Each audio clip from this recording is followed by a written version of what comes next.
Why do birds suddenly appear every time you are near? Just like me, they long to be close to you. This love is good. This love is bad. This love is alive, back from the dead. Oh, oh, oh.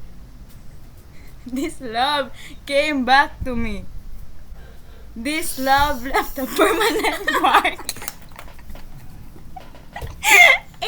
Ayoko na. Ito na, i-enter na natin yung podcast natin. Hindi ko na kaya.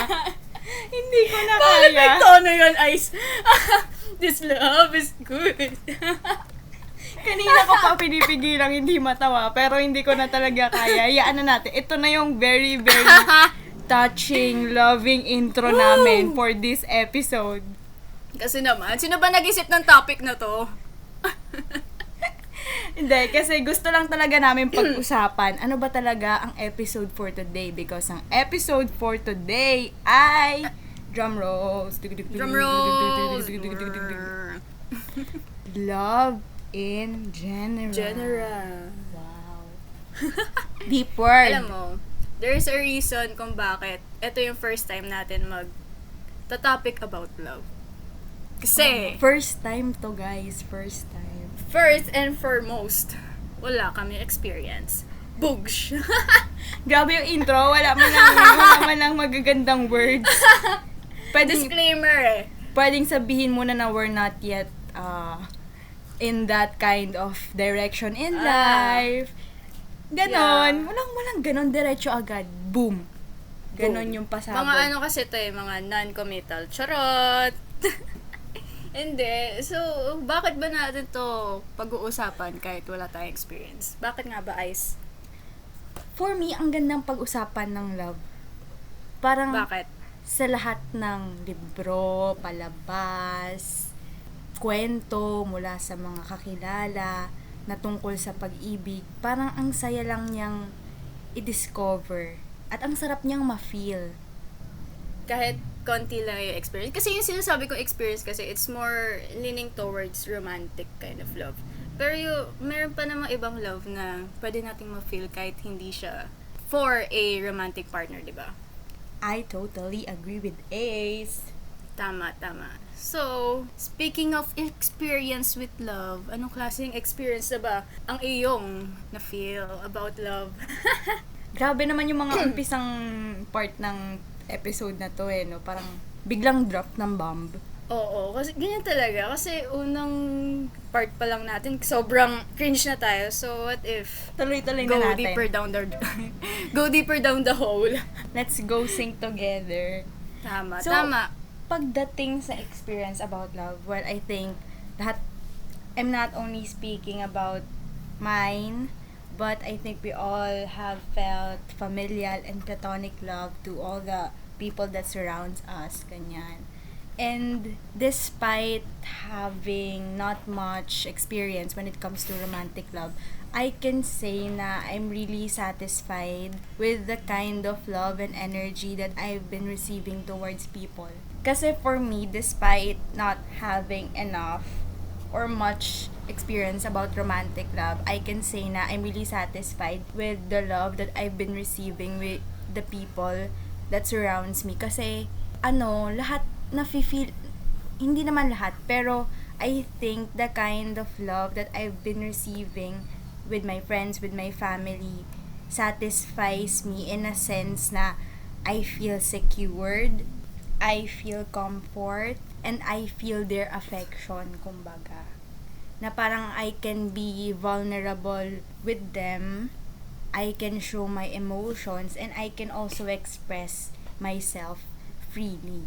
Yun yung perspective ko about sa love experience na natatanggap ko. Na I am satisfied. Anong masasabi mo yung definition of love for you? Yung na-express mo sa kanila yung feelings mo freely, ganun? Yup. You're right. You're right. Ito naman si Ice, grabe. Genuine yan! Tinatry ko lang babaan yung boses ko. You're right. Ang dami naming commercial sa sa episode na to. Kasi to be honest, guys, nag-iisip pa kami kung paano namin to i-explain na maayos. Hindi, in a sense Huwag mo naman na... kami ibuking, Ice. Ay, Hindi tayo naman sa pala binub- kami. Hindi naman sa binubuking, pero gaya nga ng nauna namin nasabi kanina na gusto namin pag-usapan to kasi alam namin na madami kaming pwedeng masabi. Pero at the same time, Totoo. challenging din sa amin na express siya into a specific content or like a whole concept kung sobrang broad ng ibig sabihin or ng definition or term ng love. Totoo. Tsaka may mga tao na ang hirap para sa kanila na pag-usapan yung topic about love. Kasi sa iba, cringe. Sa iba, masyadong soft para sa kanila. Like ayaw lang nila pag-usapan yung ganitong topic. Parang hindi nila personality kasi yun. Oo. Miski ako actually, parang ang hirap pag-usapan ito verbally, I think, para sa akin. Especially dati. Lalo na dati. Kasi mga emo-emo ako dati. Charot. Ano kasi, love is like a rosary full of mysteries. Charot.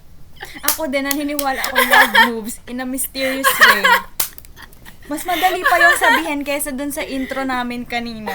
Oo nga, bakit ba hindi tayo doon nagsimula?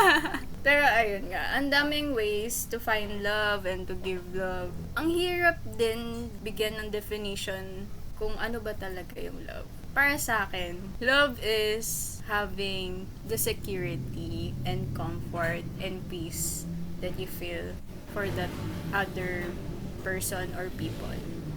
Kasi hindi lang naman isa yung bibigyan mo ng love, diba? Kasi I'm not just talking about romantic feelings. I'm talking about romantic, platonic, familial, and everything in between about love. Kasi ang dami mong pwedeng ibigay. Ang dami mong love sa buong katawan mo, sa buong kaluluwa mo. And ang sarap sa feeling na makapag-share ka ng love for other people. O, di ba? Nagseryoso ako for the first time na nagsimula tayo sa episode na to. So, Ice, para sa'yo, what is the difference between romantic and platonic love? Pahirap yung mga tanong, Doc. For me, Kaya mo yan?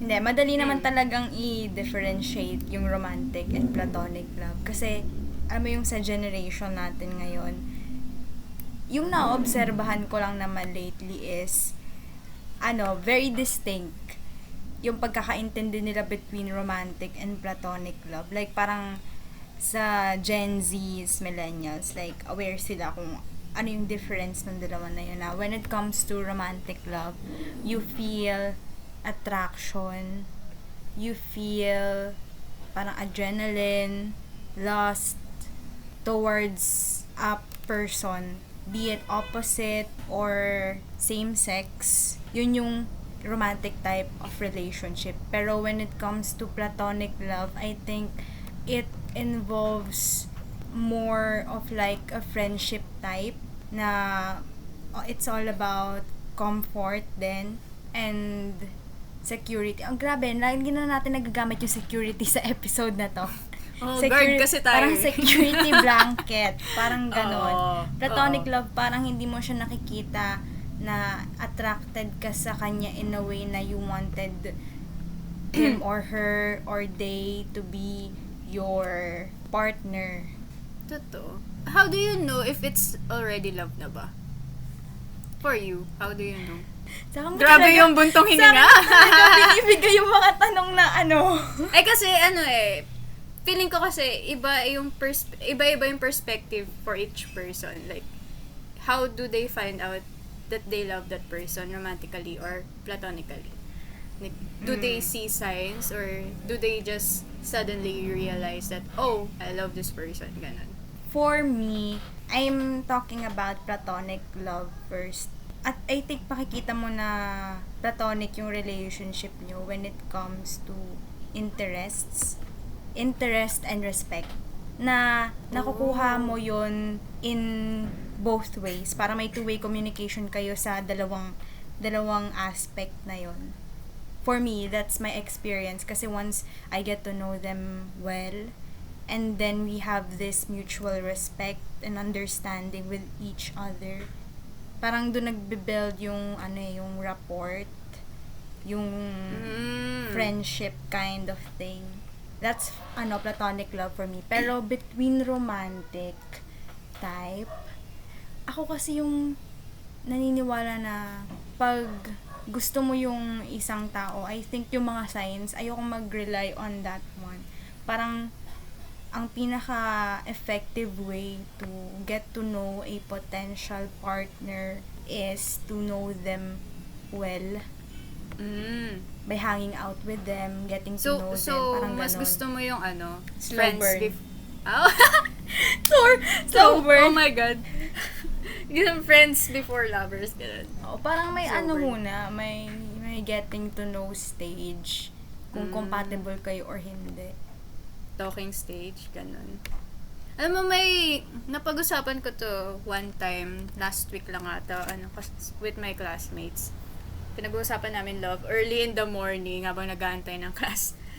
Para sa kanila, they know that it's love already kapag prina-prioritize na nila yung other person sa isa kong classmate. Tapos yung isa, sabi niya, kapag inuuna niya na yung other person kaysa sa mga daily activities niya, gano'n. Oh. Pero I actually agree.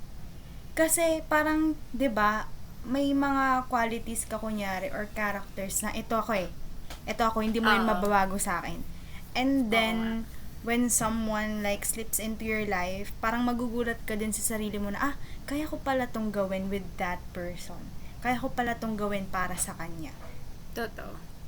Back to you, Ace. Wag mo akong tinatanong ng ako lang.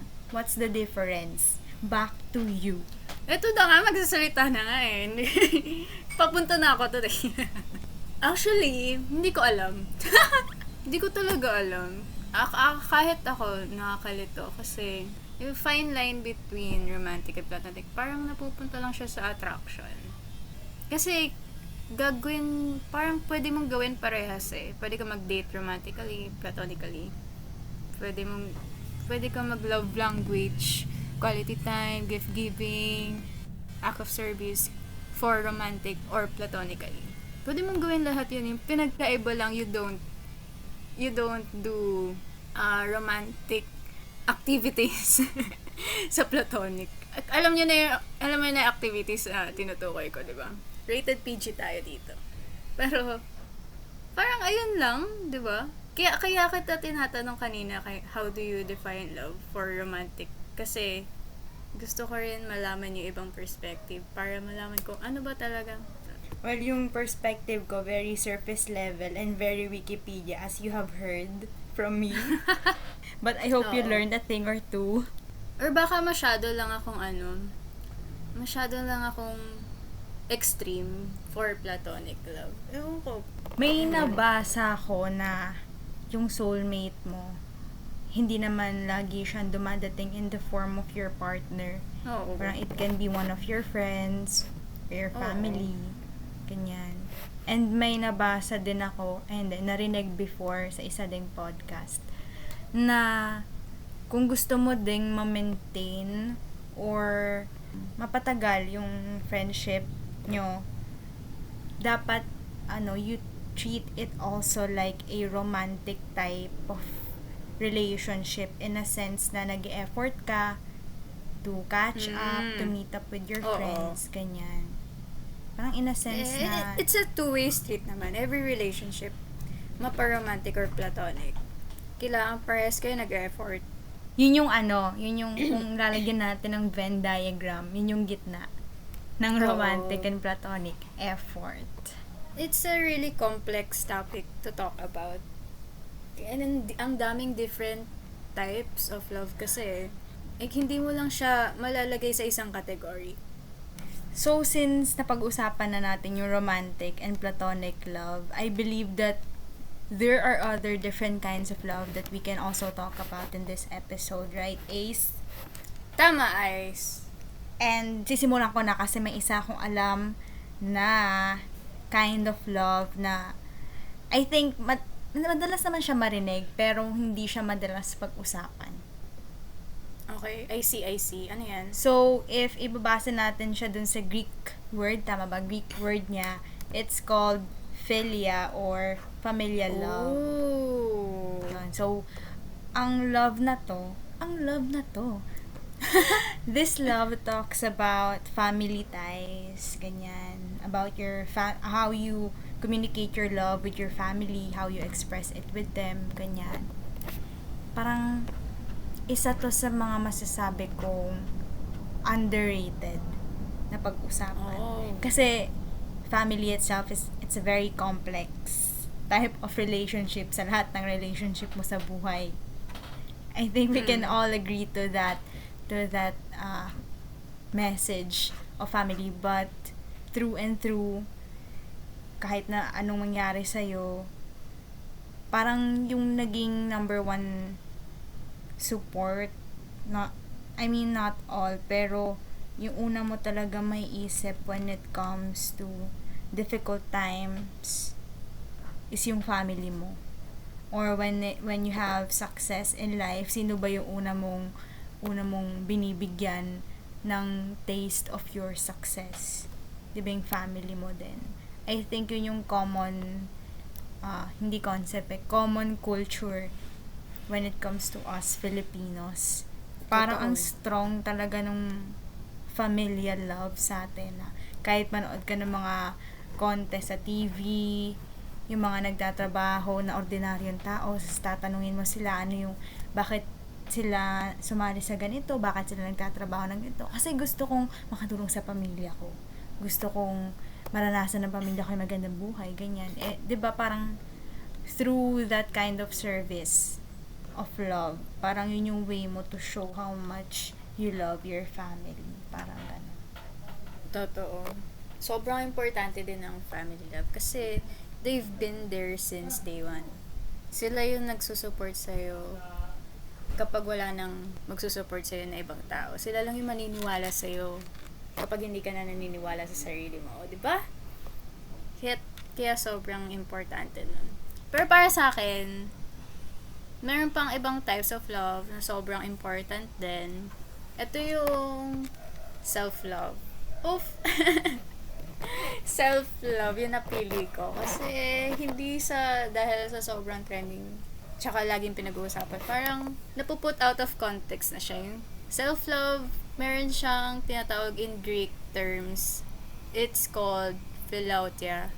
And it's all about knowing your self-worth, having the confidence, self-esteem, and alam mo yung true sense of purpose sa buhay mo. Self-love isn't all about being selfish. It's about finding your own self-compassion, your affection to yourself, yung nire-respeto mo yung sarili mo. Medyo sobrang pwede siyang maging unhealthy kapag hindi mo siya nagawa ng maayos. Pwede siyang maging selfish, yung self-love. Pero, it's really important to cleanse who you are. Kasi, kung wala kang love para sa sarili mo, paano mo magla-love for other people, diba? Tama. Diba? Gamit na yung phrase na yan, pero sobrang importante pa rin. Yeah, it's very true. Agree ako dun sa sinabi mo na, nagiging selfish yung dating. Kasi, alam ko na may ibang tao na kapag narinig na ay self-love, masyado naman sigurong narcissistic yung tao na yan. Masyado siyang self-centered. Di ba may ganong negative connotation pagdating sa self-love. Pero sana maintindihan din ng ibang tao na there are people who are not kind enough to themselves. Kailangan nila yung ma-realize within themselves na they should not be too hard. Yeah. Because they deserve to be loved by their own then before ka maging capable of fully loving other people. And self-love is all about nurturing You should nurture yourself just like how you eat foods. You eat vegetables. You eat a healthy, balanced diet. May mga ganong type of taking care of yourself. Parang siya, well-rounded in terms of self-love pagdating sa physical aspect mo, sa mental aspect, sa emotional aspect na dapat emotionally intelligent ka din to handle relationships, 'di ba? Kasi yun yung nagiging problem madalas Yeah, it's all about being healthy in all aspects and being mindful. Mindful to yourself and being mindful to others. True. Diba? Pero 'di ba may time na okay, sige, andito ako sa era na self-love muna ako. Kailangan ko muna ma-discover yung sarili ko, ganyan. Kailangan ko munang mas makilala yung mga ayaw at gusto ko. Pero hanggang saan yun? Paano ko ba malalaman kung okay na? Parang ready na ako to go out there. If you're secured enough to let other people in, you'll know eh. You'll just know actually. Kapag hindi ka nagsi-second guess. Like, Tama. kunwari, may dumating. Tapos, isip ka na isip, siya na ba talaga? Ready na ba ako? Parang ito na ba yung time na yon Oo. na willing ka na? Ganun. Kapag iniisip mo na parang ayaw mo pa, like, yung nagsi-second guess ka, like, hindi ka pa talaga sure, edi, wag muna. Wag muna. If you're not sure, then don't give mixed signals. Wow! Siyempre, ganito na yung sinasabi namin at this kind of age kasi hindi na yung laro-laro lang eh, 'di ba? Kasi Oo, nasa kasi- point na din tayo nung Oo. self-discovery.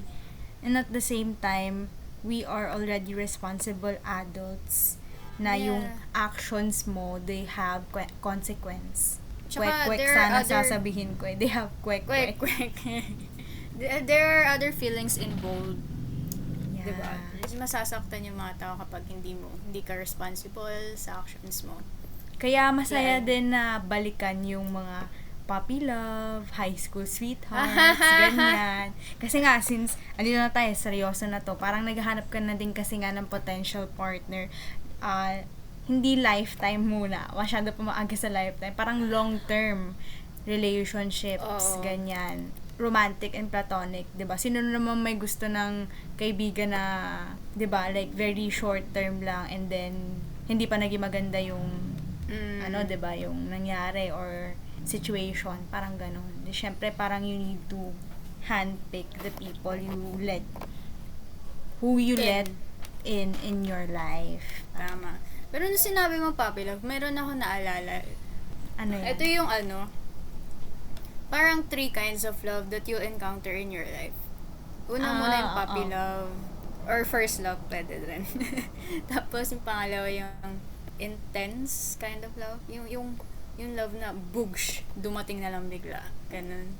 Tapos yung pangatlo is unconditional love. Oh! Pero Bigat nun. ay, yung puppy love yung parang light lang. Yung crush lang, di ba? Ano ba Yeah. definition mo ng puppy love? Yun nga, puppy loves. Loves kasi madaming happy crush, ganon. Puro happy crush lang. I think ano lang siya, parang surface level na parang, eto mga qualities na to, parang tangible siya. Na pwede siya mawala anytime.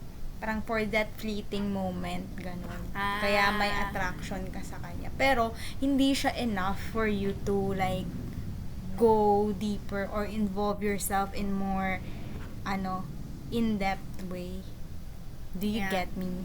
Yeah. Parang, So, chill puppy ka love- lang. Oo. Chill ka lang. Pero it's a fun experience. Yeah, it's just light, diba? Diba yung mga yung mga bigla ang tinginan, nagtama yung tingin, napadaan sa corridor, nasuliyapan mo siya, yung mga ganong exchange. Tapos kilig-kilig pa si Ice noon. Ay, biglang Naalala siya. Biglang ganon. Pero I think collective experience yun na lahat pagdating sa Oo. puppy love, diba? Parang makita mo lang siya, okay na. Oo. Buo na yung araw mo, ganon. Pero feeling ko yung pinakamasakit yung intense love, yung pangalawa. Kasi dito mo malalaman kung ano yung gusto at saka ayaw mo in terms of being in a relationship. Diba? Yup. Nag-yup na lang, hindi makasagot. Hindi, kasi hindi na light lang to. Hindi na siya puppy love na puro crush lang. Kasi eto na yung biglang dumating, di ba? Kagaya ng sinabi ko kanina. Biglang bugsh, oh my God. Bakit di ko siya matanggal sa isipan ko? Yuck! Biglang nag-yuck.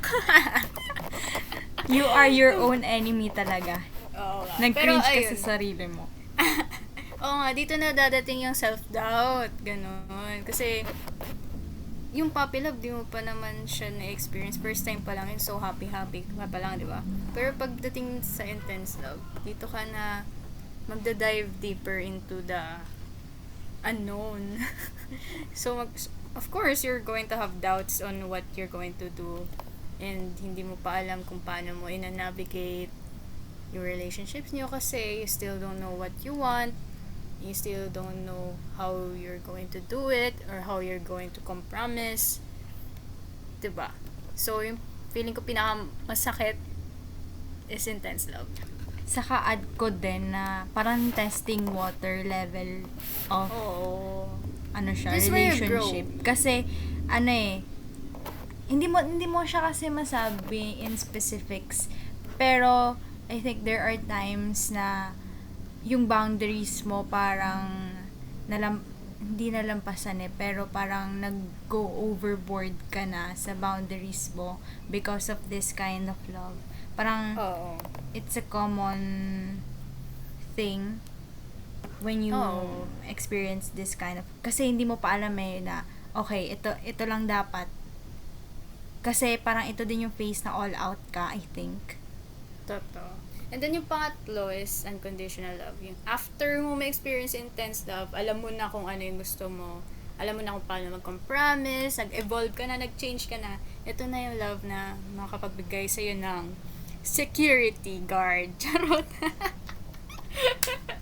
Ito na yung pwede mo na ma-feel yung safety, comfort, peace, unconditional. Ganon. Ano, I Ice? agree. I agree. I agree. Hindi, totoo siya. Kasi, I think, different experience from your relationships would help you grow as a person on how you will give love to other people. Parang, siya, notes of experience mo na, okay, ito pala yung dapat kong gawin. Mm-hmm. Na, okay, ganito pala dapat yung response ko in this kind of situation. Mm-hmm. Okay, kailangan kong maging emotionally stable so that I won't be able to hurt somebody else's feelings. Tama. Ganyan. Kaya hindi ako naniniwala na yung first love mo yung hanggang dulo mo na. Actually, may times, pero it's so rare. It's so rare to find that kind of love. Romantically, I think, gaya ng sabi natin kanina, yung effort and yung maintenance na ginagawa nyo to that relationship for it to last long. Oo. Pero may tanong ako, Ice. Ano yan? When do you think is the right time to be in a relationship? Yeah. Like, meron ka bang specific age, bago mo gustong magkaano? Ano? I think, for me, this is my own opinion. Nobody else but mine. Mine and mine alone. Hindi mo siya mababracket sa isang timeline or sa isang age. Gaya ng sabi ko, when you are, hindi pala ako nagsabi nun. Ikaw yung nagsabi nun kanina. When you feel ready and secure to go out there, then, okay, go. Experience it. Live your life. Live, laugh, and love. Ganong type. So, feeling ko, doon din napapasok yung thinking na, paano pag ready na ako nung mga early age ko, yung mga teenage years ko. I think, mag-a-agree lang ako doon kapag meron siyang involvement and proper guidance from a good parent na relationship is very different from romantic relationship is very different from what you have with your classmates, with your friends, with your kapitbahay, ganyan. Kasi let's admit, during our adolescent stage, ang dami nating hormones na nagsasabihin ko nag-evaporate, pero hindi yun yung tamang term. Ang dami Evaporate. nating hormones sa katawan na nagsa-start mag-develop since yun yung growing up phase ng physical and emotional aspect natin. So, doon nagsisimula yung attraction, yung changes mo sa sarili mo, ganyan. And it's very inevitable. Okay lang yan, may crush ka. Lahat naman ng tao may crush. Okay lang, gusto mo siya. Lahat ng tao may gusto sa ganitong bagay. So, kung titingnan natin siya sa ibang perspective, it's part of discovering yourself. True. So, I think, since nasa 21st century na tayo, wala na tayo sa primitive days, very conservative days of early 1800s, 1900s, diba? Kung may proper guidance siya ng magulang, letting his or her child know ano yung hindi naman responsibilities, parang ang bigat agad doon, kung ano yung sige na, consequences na lang. kung ano yung consequences ng pagkakaroon ng isang girlfriend or boyfriend, 'di ba? I think Totoo. there's nothing wrong with it. Kasi meron namang mga hindi situation, pero may mga kilala ko na ganon yung upbringing sa kanila. Pero okay naman sila. Okay naman sila. Okay Okay yung situation, pero meron ding hindi. Meron ding Totoo. may unexpected na nangyari, ganyan. Sa hindi Oo. natin na control yung mga variables. Totoo. Variables. It's a case-to-case basis talaga. Oo. So, going back again, di ba ang dami kong intro dun sa sasagot ko. It's very subjective to know when is the right time to be in a relationship. Parang, you will just feel it in your bones. In your bones. Tama. And then, you will instantly feel na, okay, ito na yon, ready na ako. Parang wala siyang timeline, wala siyang, okay, by this age, ito na yun, ready na ako. Tama. For me, I think that's my hindi upbringing eh. Parang yun yung pinaniniwalaan ko right now na kung dadating siya. If it's Kung meant to ready be, it's meant to be. Yes. Yan. Pero if you're going to ask me this question, ideally, sasagutin ko mga 25 pataas.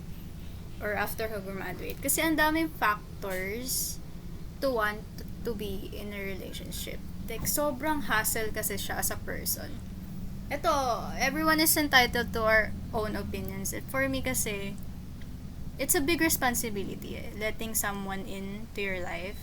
Kasi you're going to give them a part of it You're going to give your priority to them.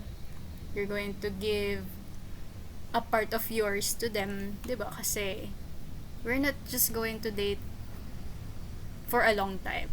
For a short time. Grabe, not going to date for a long time. Grabe naman. Red flag. Anyways, you're not just going to date for a short time. As much as possible, diba? You're going for years and years until you get married if you're a married type of person. Pero, ayun, kasi kapag makikipag-date ka, kailangan mo ng pera. Kailangan mo ng time. Kailangan mo mag-get to know yung other person. And then, makikipag-compromise ka, di ba? Ang dami mong kailangan gawin. Ang hassle. Pero, if you really like and love that person, di ba? Then go for it. And, may difference din yung like tsaka love You can love that person, but at the same time, at that current situation, you don't like them. May ganong pangyayari kasi. Pero ayun. So, based sa mga sinabi ko, parang ang hirap nun gawin kapag bata ka pa. So, for me talaga, ayokong mapunta sa ganong situation ng nag-aaral pa ako. Kasi ang daming factors na kailangan gawin para masatisfy yung both person sa relationship na yun. So, for me, hindi ko siya ma-prioritize habang may iba pa akong priority. 'Di ba? Or kung magaling ka mag-multitask, why not? Coconut. Kaya ayun, I have a question. Kasi, di ba sabi ko, ayoko pang mangyari yun kapag bata ka pa. Do you think it's okay to have a relationship at such a young age? I think yun yung sinabi ko kanina, na Basta kapag ready ka na, go lang? hindi. Subjective talaga siya kasi as I believe na as long as may involvement and guidance ng parents, then I think there's nothing wrong with it. There's nothing wrong with it naman. As long as talaga. you know the consequences. And I'm talking about like early age talaga kasi alam mo yun, hindi ka nakakagulat na yung younger generations. Nagugulat na ako sa younger generations. So, and we're in the 21st century, anything can happen. Oh, diba? Baka I'm just old-fashioned and all. Pero ang dami kasi responsibilities as you age. Oo. But you wouldn't know it if you're still young, diba? So, Oo. they don't know what's coming for them. Saka, Binantaan. saka I think having that puppy love Okay lang type yun. of relationship during when you are 17, when you're 16, I think for me, it's a good experience na din kasi in yung time na hindi mo naman kailangan magseryoso pa talaga sa buhay. You're still discovering Totoo. yourself. You're still discovering Totoo. what, who, how you love someone, 'di ba? Why you love someone. Parang ano siya, nag-experiment ka pa, 'di ba? Ano ba yung gusto ko? Oh, Kanino you just ba ako have to be magkakagusto? careful. Yun. Tama, Pero, tama. with caution and responsibility. Kasi ito din yung time na very high tension of our attraction towards other people eh. Totoo. Diba? Parang, hindi ko pa naisip yung mga responsibilities na yan. I'm too young for that kind of discussion. Totoo. Pero gusto Totoo ko na lang lang. din, i-add kasi sinabi ko kanina na kapag dadating yan. I think dadating yan kapag ready ka din or kapag gusto mo na. Kasi may ganun 'di ba, na okay, ready na ako. Ako yung gagawa ng way to make it happen to me, to have a relationship brewing in my life, 'di ba? Kasi kung okay, maghihintay ako, dadating yan eh. Maghihintay lang ako. Natagalan ka nakakahintay. Natagalan ka na maghintay, wala nang nangyari. Parang yung ganong kind of mindset. Kasi parang masyado tayong nag-lean towards, okay, yung ibang tao yung mag-first move sa'yo. Hintayin ko siya, bahala siya, hindi ako gagalaw. Dito lang ako. Yung ganon.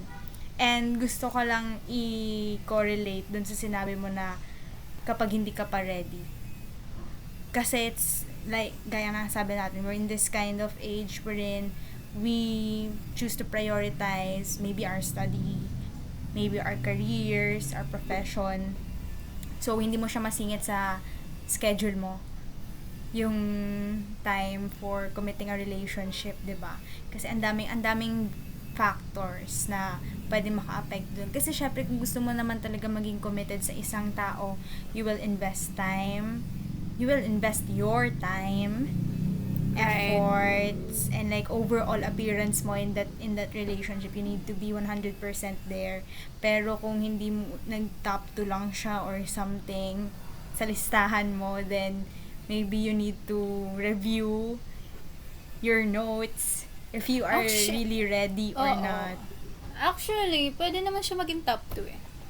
As long as you both know, you both compromise on it. Hindi kita priority yan. Charot, wag mo sabihin ng ganun. You talk about it,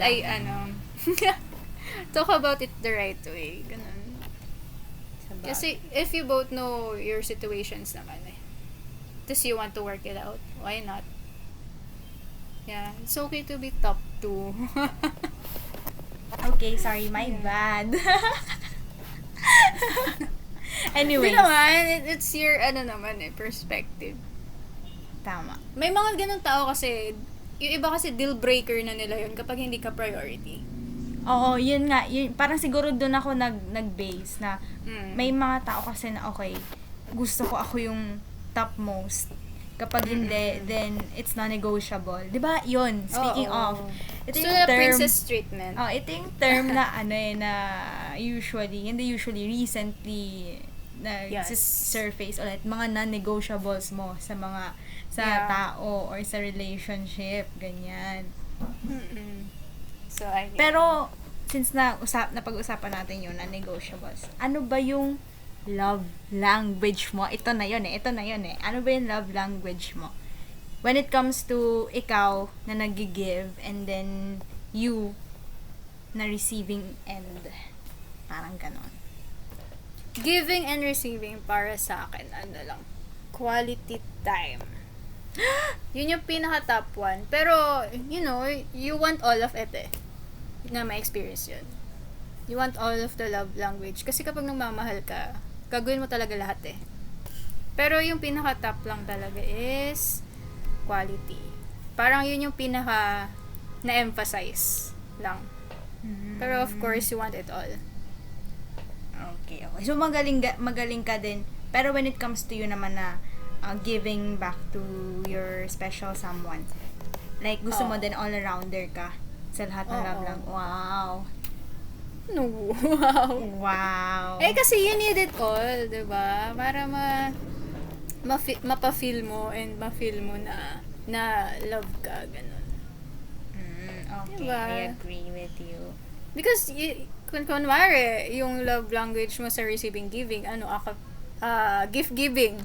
Di naman pwedeng gift giving na lang kayo sa buong relationship niyo, diba? Diba? Okay, I agree Kaya, with you. Yeah. You need it all. All of it. Ako naman, nag-try ako ng quiz before.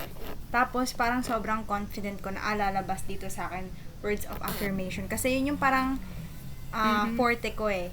Magaling ako sa words. Magpaikot.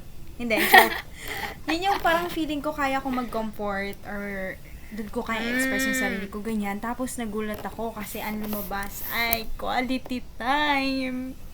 I long for quality time. Ganon.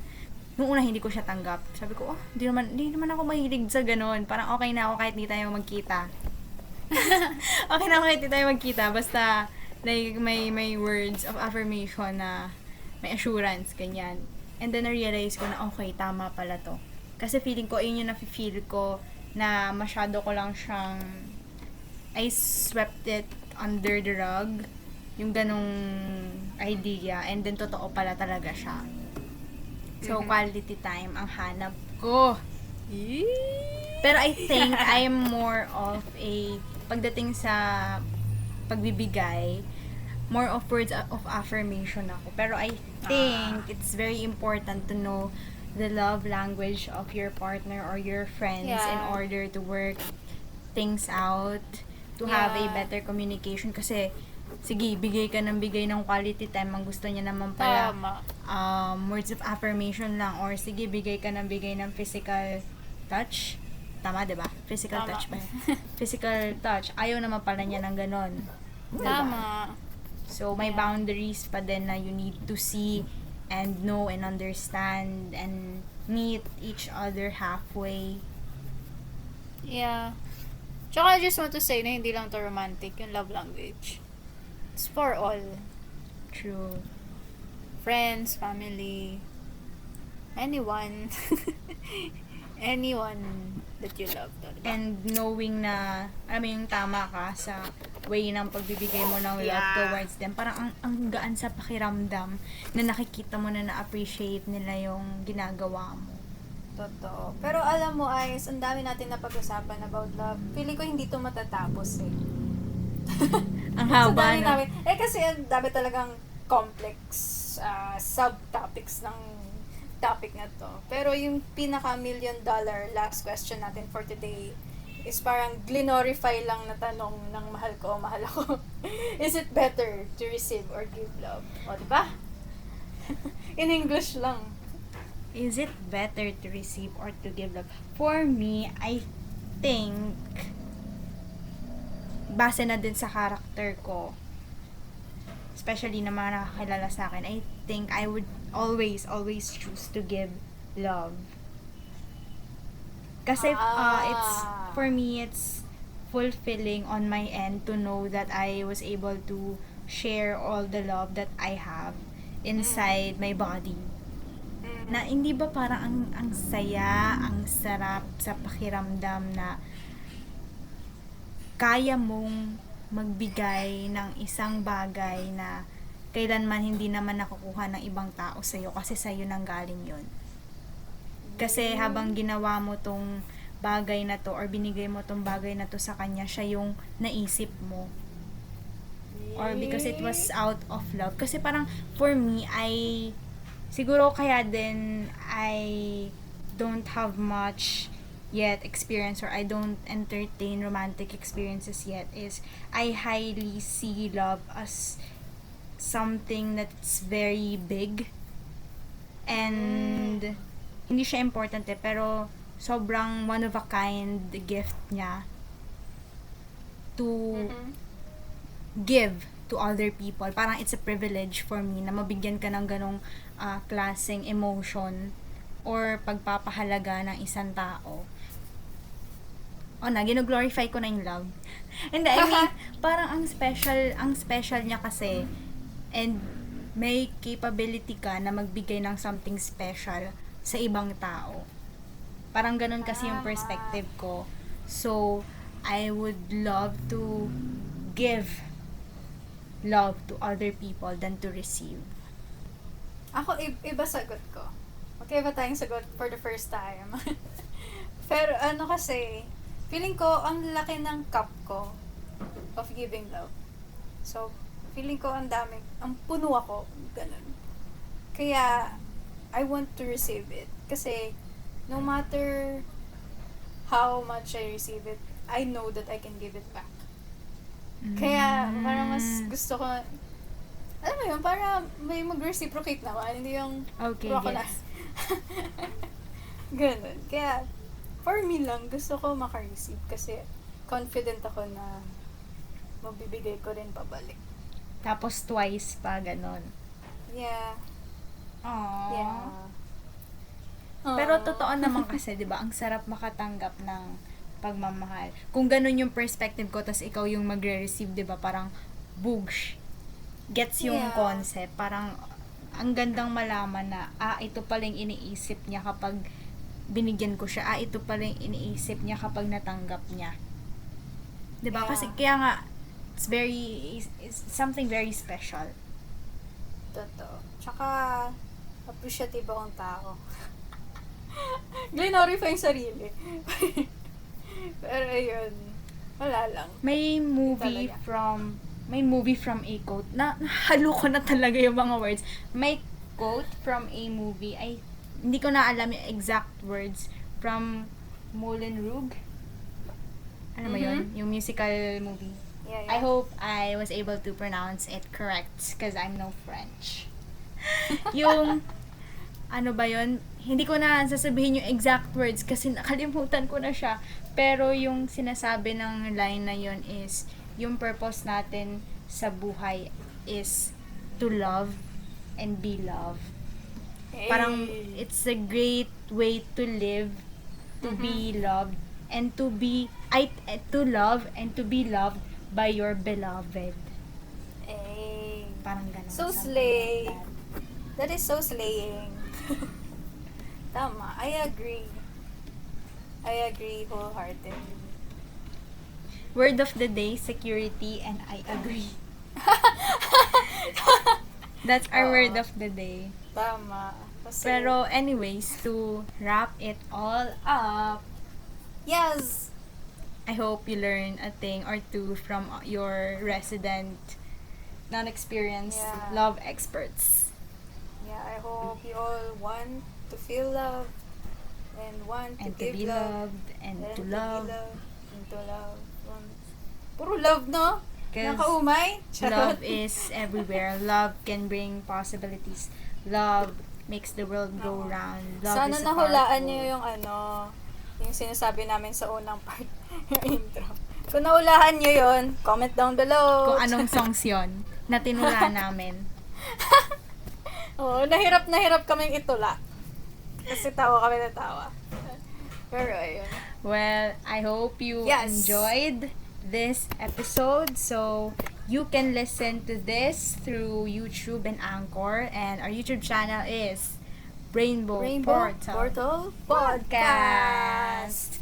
So, for Anchor, you can just search Rainbow Portal Podcast. So, that's it, guys. See you See you again. again next time.